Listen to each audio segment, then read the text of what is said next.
Class 11 একাদশ শ্রেণীর প্রথম সেমিস্টারে ভূগোলের সাজেশন দেবো। তোমরা জানো তোমাদের ফার্স্ট সেমিস্টার সম্পূর্ণ এমসিকিউতে পরীক্ষায় 35টি প্রশ্ন আসে এবং অধ্যায় ভিত্তিক আমি সাজেশন দিয়েছি। দেখো তোমরা এখানে দেখতেই পাবে এই প্রথম অধ্যায় এইরকম অধ্যায় ভিত্তিক সাজেশন দিয়েছি। তোমরা আমাকে প্রচুর কমেন্ট করো, পরীক্ষার আগেও করো এবং সারা বছরই করতে থাকো কি সাজেশন থেকে পরীক্ষা আসবে কিনা, 100% আসবে কিনা, এইসব কথা জিজ্ঞেস করতে থাকো। দেখো সাজেশন তো এর জন্যই দিয়েছি, সারা বছর তো আমি অধ্যায়ভিত্তিক প্রশ্ন দিচ্ছি, তারপরেও সাজেশন দিয়েছি, মানে এগুলো সব থেকে বেশি ইম্পর্টেন্ট। ভালো করে পড়ে যাও, ভালো করে পড়ে যাও, তাহলেই কিন্তু কমন পাবে। সাজেশন আমি দুটো পার্টে দেব তোমাদের। আজকের ভিডিওতে পার্ট 1 দেব এবং পরের ভিডিওতে পার্ট 2। পার্ট 1 আজকে দেব, এখানে প্রথম 4টি অধ্যায়ের ভিডিও আজকে পেয়ে যাবে তোমরা। সাজেশনের পরের ভিডিওতে বাকি অধ্যায়গুলোর সাজেশন পাবে, দেখতে থাকো।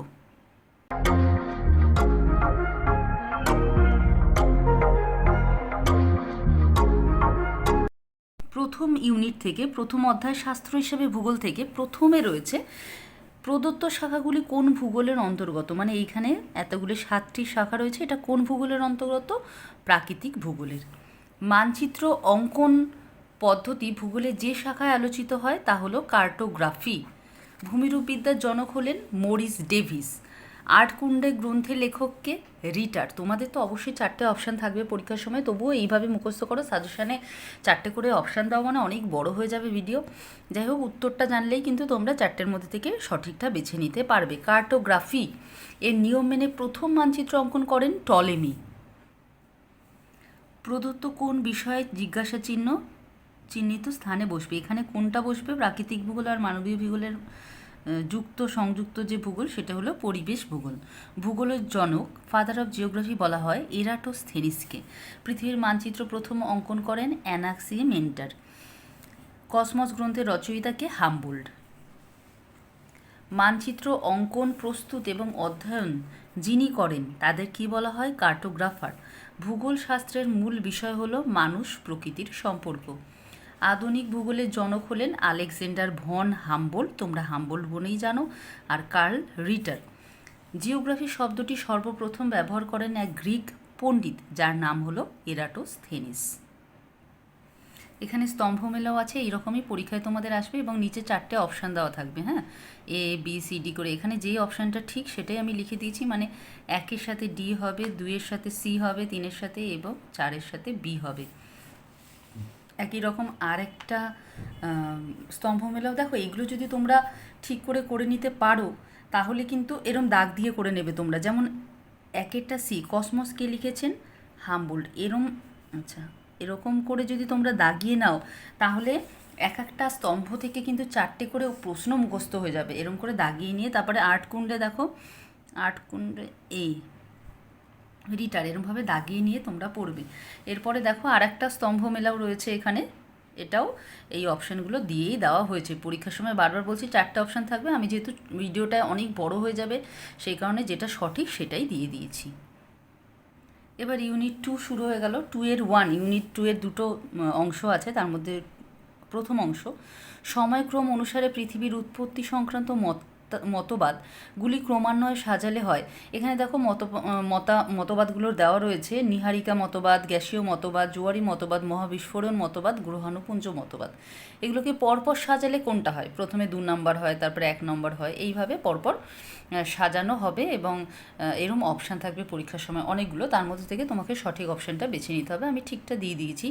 প্রদত্ত কোনটি ধ্রুপদী মতবাদের অন্তর্গত নয়? এখানে দেখো যেগুলো আছে এর মধ্যে সবকটাই কিন্তু ধ্রুপদী মতবাদ, কিন্তু এখানে বিগ ব্যাং থিওরি যেটা তত্ত্ব সেটা কিন্তু ধ্রুপদী মতবাদ নয়। মহাবিশ্ব যে অতি ক্ষুদ্র বিন্দু থেকে সৃষ্টি হয়েছিল, আইনস্টাইন তাকে যে নামে অভিহিত করেছেন তা হলো সিঙ্গুলারিটি। পৃথিবী ও সৌরজগতের উৎপত্তি সংক্রান্ত কান্টের মতবাদ কত সালে প্রকাশিত হয়? 1755 সালে। বিগ ব্যাং থিওরির ধারণা দেন জর্জ লেমাইতার। পৃথিবীর উৎপত্তি সম্পর্কে কান্টের মতবাদটি হলো গ্যাসীয় মতবাদ। ছায়াপথগুলির মধ্যে দূরত্ব ক্রমবর্ধমান। পৃথিবী ও সৌরজগতের উৎপত্তি সংক্রান্ত জোয়ারি তত্ত্বটি কারা প্রস্তাব করেছিলেন? জিন্স ও জেফ্রিস। বর্তমানে পৃথিবীর উৎপত্তি সংক্রান্ত সর্বাধুনিক সর্বাধিক গুরুত্বপূর্ণ তত্ত্বটি, এবং সর্বাধিক গুরুত্বপূর্ণ আমি বললাম সর্বাধুনিক, দুটোই হবে মহাবিস্ফোরণ তত্ত্ব বা big bang theory. Big bang শব্দটি প্রথম ব্যবহার করেন এডউইন হাবল। আবার স্তম্ভ মেলাও আছে, দেখো বুধের সাথে হবে ডি অপশন অন্তস্থ গ্রহ, দুইয়ের সাথে ইউরেনাসের হবে এ বহিস্থ গ্রহ। এইভাবে পুরোটা লিখে নিয়ে তোমরা নিজেরা মিলিয়ে নেবে। এরপরে আর একটা স্তম্ভ মেলাও রয়েছে, আমি একটা করে দিচ্ছি। জিন্স এবং জেফ্রিসের সাথে রয়েছে সি অপশন মানে জোয়ারি তত্ত্ব। লিটল টনের সাথে দুইয়ের সাথে ডি অর্থাৎ দ্বি নক্ষত্র মতবাদ। এইগুলো তোমরা নিজেরা মিলিয়ে নেবে। আর একটা করেই দিই, তিনেরটা তিনেরটা বি হবে, দেখলে ভুল করে দিলাম, তিনেরটা বি হবে, হ্যাঁ এটা না, তিনেরটা বি হবে আর চারেরটা হবে এ। এরকম মিলিয়ে নেবে, তাহলে তোমাদের সুবিধা হবে। এরপরে এই অধ্যায়ের দ্বিতীয় অংশ পৃথিবীর অভ্যন্তরীণ গঠন। এখান থেকে যে প্রশ্ন রয়েছে, মহাদেশীয় ভূত্বকের গড় গভীরতা হলো 20 কিলোমিটার। রেপিত্তি বিযুক্তি রেখা অবস্থিত বহিগুরুমণ্ডল ও অন্তগুরুমণ্ডলের মাঝে। ছায়া অঞ্চলের কৌণিক বিস্তৃতি 104 ডিগ্রি থেকে 140 ডিগ্রি। কেন্দ্রমণ্ডল ও বহিকেন্দ্রমণ্ডল কোন বিযুক্তি রেখা দ্বারা বিচ্ছিন্ন? লেম্যান বিযুক্তি রেখা দ্বারা। গুরুমণ্ডল ও কেন্দ্রমণ্ডলের মধ্যবর্তী সীমানাকে কি বলা হয়? গুটেনবার্গ বিযুক্তি। ভূত্বক ও গুরুমণ্ডলের মধ্যবর্তী বিযুক্তি রেখাকে বলে মোহরভিসিক, এখানে শর্টে আছে মোহরভিসিক বিযুক্তি রেখা। ভূত্বকের শিয়াল ও সীমার মাঝে রয়েছে কনরাড বিযুক্তি রেখা। এবার ভূপৃষ্ঠ, এইরকম প্রশ্ন তোমাদের খুব আসে পরীক্ষায়। ভূপৃষ্ঠ থেকে কেন্দ্র পর্যন্ত বিযুক্তি রেখাগুলিকে ক্রমান্বয়ে সাজাও।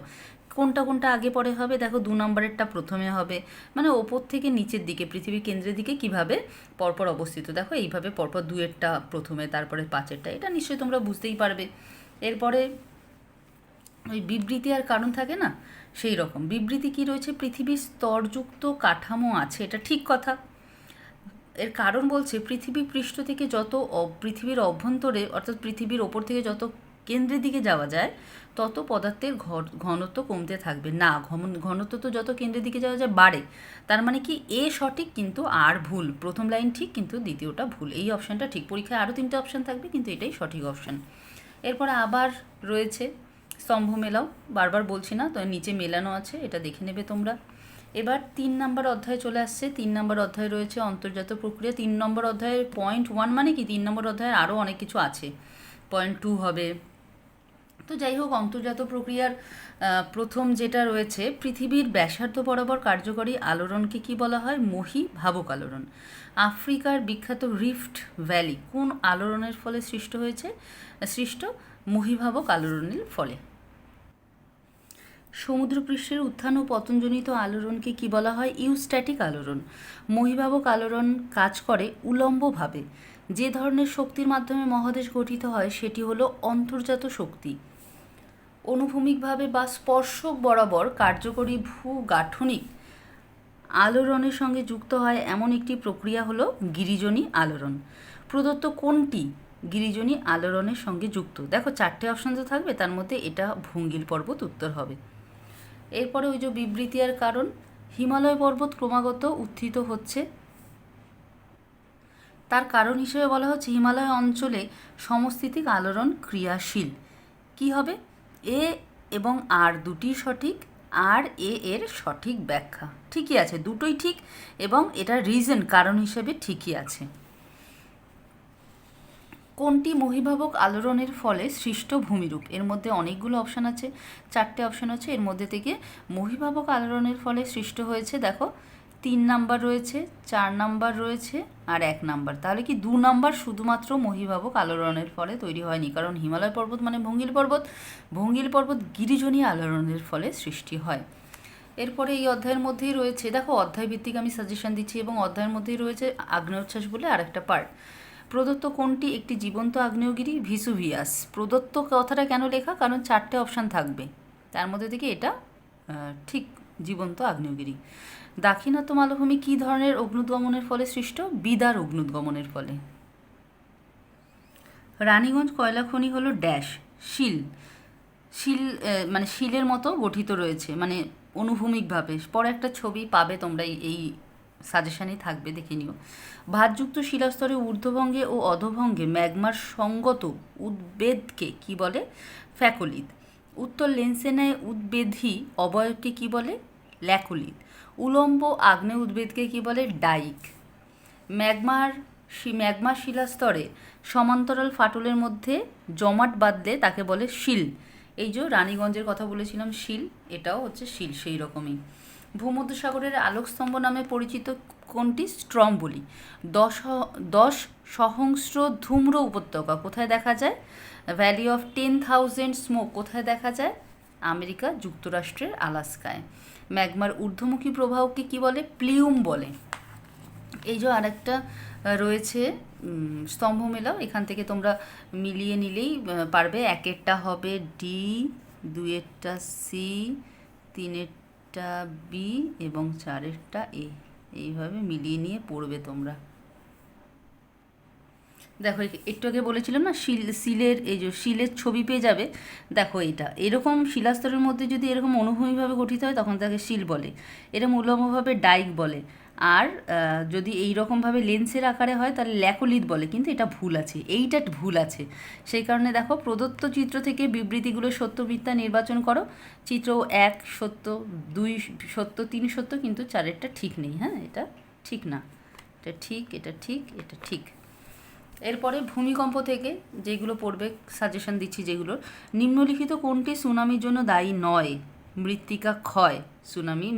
সুনামির পেছনে মৃত্তিকা ক্ষয়ের কোনো হাত থাকে না। ড্যাশ যন্ত্রের দ্বারা ভূমিকম্পের গতিবিধি রেকর্ড করা হয়? সিসমোগ্রাফ। 2024 সালে 26শে ডিসেম্বর উত্তর সুমাত্রার পশ্চিম উপকূলে এ পাতের নিচে বি পাতে প্রবেশ করায় ভয়াবহ সুনামি হয়। এ এবং বিপাত কোনটা? এর মাধ্যমে কি বোঝাচ্ছে? বার্মা পাতকে, আর বির মাধ্যমে বোঝানো হচ্ছে ভারতীয় পাতকে। প্রদত্ত চিত্র অনুযায়ী কোন তরঙ্গের তরঙ্গ দৈর্ঘ্য বেশি? এল তরঙ্গের। ভূমিকম্পের এস তরঙ্গ কেবল কঠিন মাধ্যম অতিক্রম করতে পারে। 6 নম্বর আন্তর্জাতিক ভূমিকম্প গবেষণা কেন্দ্র কোথায় অবস্থিত? ক্যালিফোর্নিয়ায়। ভূমিকম্পের মাত্রা সর্বাধিক অনুভূত হয় উপকেন্দ্রে, ভূমিকম্পের উপকেন্দ্রে। পৃথিবীর মধ্যে সর্বাপেক্ষা অধিক ভূমিকম্প প্রবণ দেশ হলো জাপান। এটা তো না পড়লেও সবাই পারবে। সর্বাধিক ধ্বংসাত্মক ভূমিকম্পীয় তরঙ্গ হলো এল তরঙ্গ। এবার আবার স্তম্ভ মেলাও আছে, এখানে অপশান দেওয়া আছে, তোমরা লিখে মিলিয়ে নিও। এবার 3 নম্বর অধ্যায় দ্বিতীয় পার্ট, এটা খুব ছোট পার্ট, বহির্জাত প্রক্রিয়া। এখানে বলছে দেখো চিত্রে 1 এবং 2 কোন বহির্জাত প্রক্রিয়াকে নির্দেশ করছে? 1-এ কি হচ্ছে? ক্ষয় হচ্ছে, মানে এখানে আগে ছিল এতটা জায়গা, এখন নিচু হয়ে গেছে, মানে ক্ষয় মানে অবরোহণ। আর 2-তে কি? সঞ্চয় হলো, মানে আরোহণ। অবরোহণ ও আরোহণের সম্মিলিত ফল কি? পর্যায়ন। ক্ষয়ের শেষ সীমার সাপেক্ষে ভূপৃষ্ঠের সমতলীকরণ কোন ভূমিরূপ প্রক্রিয়ায় ঘটে থাকে? পর্যায়ন প্রক্রিয়ায়। ভূমিরূপ বিদ্যায় গ্রিড শব্দটি প্রথম ব্যবহার করেন জি.কে. গিলবার্ট। এবার 4 নম্বর অধ্যায় আবহাওয়া ও জলবায়ু। এখান থেকে প্রশ্ন রয়েছে প্রথমে, নিম্নলিখিত গ্যাসগুলির বায়ুমণ্ডলের শতকরা পরিমাণ অনুযায়ী ক্রমান্বয়ে সাজিয়ে সঠিক বিকল্পটি নির্বাচন করো। মানে সব থেকে বেশি পরিমাণে রয়েছে দেখো 2 নম্বর নাইট্রোজেন, এরপরে 4 নম্বর মানে অক্সিজেন। তাহলে এই অপশানটাই ঠিক, তোমাদের জানতে হবে কোনটা বেশি পরিমাণে আছে, এবং বেশি পরিমাণ থেকেই কম পরিমাণের দিকেই সাজাতে এখানে বলা হয়েছে, এবং সেই অনুযায়ী উত্তরটা দেখো এখানে দেওয়া আছে। বায়ুমণ্ডলে যে স্তর প্রাকৃতিক সৌরপর্দা বা বায়ুমণ্ডলের রক্ষাকবচ নামে পরিচিত তা হলো ওজোন স্তর। ওজোন গহ্বরের ওজোন গ্যাসের ঘনত্ব কত থাকে? লেস দ্যান 20 ডপসন ইউনিট, মানে 200 ডপসনের কম। বিষমমণ্ডল বা হেটেরোস্ফিয়ারের সর্বোচ্চ স্তর কি? হাইড্রোজেন স্তর। সামুদ্রিক লবণ, ধূম্রকণা, সূক্ষ্ম মাটি এগুলিকে একসঙ্গে কি বলে? ধূলিকণা। পৃথিবীর বায়ুমণ্ডলের যে স্তরে ওজোন গ্যাস সৃষ্টি হয় তা হলো স্ট্র্যাটোস্ফিয়ার। বায়ুমণ্ডলে যে স্তরে মেরুপ্রবাহ লক্ষ্য করা যায় সেটি হলো আয়নোস্ফিয়ার। ভূপৃষ্ঠ থেকে উচ্চতার ভিত্তিতে বায়ুমণ্ডলের স্তরগুলোকে ক্রম অনুযায়ী সাজাও। তার মানে কি? আমি এমনি বলে দিচ্ছি, ট্রোপোস্ফিয়ার, তারপরে troposphere, stratosphere, mesosphere, thermosphere, exosphere, magnetosphere. এটা তোমাদেরও মুখস্থ, সেই অনুযায়ী পরপর অপশানগুলো মানে পরপর নাম্বার। জেট বায়ুপ্রবাহ বায়ুমণ্ডলে যে স্তরে পরিলক্ষিত হয় তা হলো ট্রোপোস্ফিয়ারের ঊর্ধ্বসীমায়। ওজোন স্তর বিনাশের জন্য সর্বাধিক কোন গ্যাস দায়ী? ক্লোরোফ্লুরোকার্বন। বৈপরীত্য উষ্ণতা লক্ষ্য করা যায় ট্রোপোস্ফিয়ারে। ওজোন গ্যাসের আবিষ্কারক হলেন স্কোনবিন। ক্লোরোফ্লুরোকার্বন বা সিএফসি বাণিজ্যিক নাম হলো ফ্রেয়ন। ভ্যান অ্যালয় বিকিরণ বলয়ে অবস্থিত ম্যাগনেটোস্ফিয়ারে। বিষমমণ্ডলের অন্তর্ভুক্ত স্তরটি হলো পারমাণবিক অক্সিজেন স্তর। দেখো এখানে তো অনেকগুলো স্তর আছে, কিন্তু 4টে অপশানের মধ্যে থেকে এই অপশানটা বেছে নেওয়া হয়েছে।